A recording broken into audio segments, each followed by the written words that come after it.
عہد کرے کہ ہم اب یہ غلط کام نہیں کریں گے. جو ہو گیا انسان ہے. انسان دیکھیں سب سے پہلے ہی انسان پشیمان ہونا ضروری ہے. اس کو پہلے وہ پشیمان تو ہو, شرمندہ تو ہو کہ وہ غلط کر رہا ہے. اب جس کو یہی نہیں پتا کہ وہ غلط کر رہا ہے کہ صحیح کر رہا ہے تو وہ استغفار کیسے کرے گا؟ جو شرمندہ ہوگا وہ آگے کی طرف بڑھے گا. طالب علم کہتا ہے میں بازار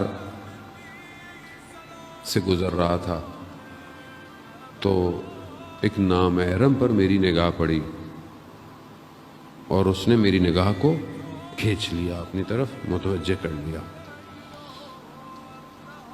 تصویر ظاہر ہے فریم میں آ جاتی ہے.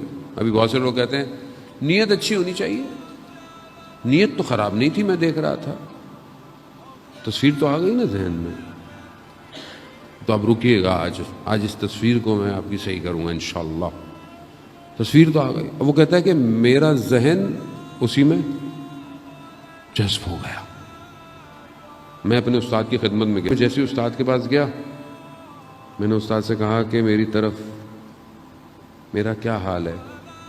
کہا کہ میں تمہیں دیکھ نہیں سکتا, تمہارے ساتھ وہ خاتون موجود ہے.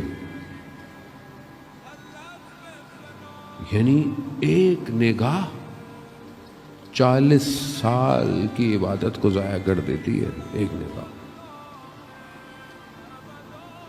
ہاں فرق نہیں پڑتا, نیت اچھی ہونی چاہیے. یہاں نماز پڑھی عبادت کی, یہاں نگاہ پڑی, نور چلا گیا. نور چلا گیا اور ظلمت آ گئی. اور بعض اوقات ایسی ظلمت آتی ہے کہ عبادت کو بھی کھا جاتی ہے, تاریکی میں لے جاتی, نہیں ہٹتی. ایک نگاہ نامحرم صدیوں کے فاصلے پہ پھینک دیتی ہے. ذہن میں پھنس گئی. کیسے اپنے آپ کو بچائیں عزیزان محترم؟ پھر بھی خدا لطیف ہے, کریم ہے, رحمان ہے, رحیم ہے, موقع دیتا ہے. آؤ پھر آؤ, پھر جاؤ, پھر آؤ, پھر جاؤ, پھر آؤ, پھر. لیکن یہ نہ ہو کسی آنے جانے کے راستے میں اگر روح نکل گئی نا,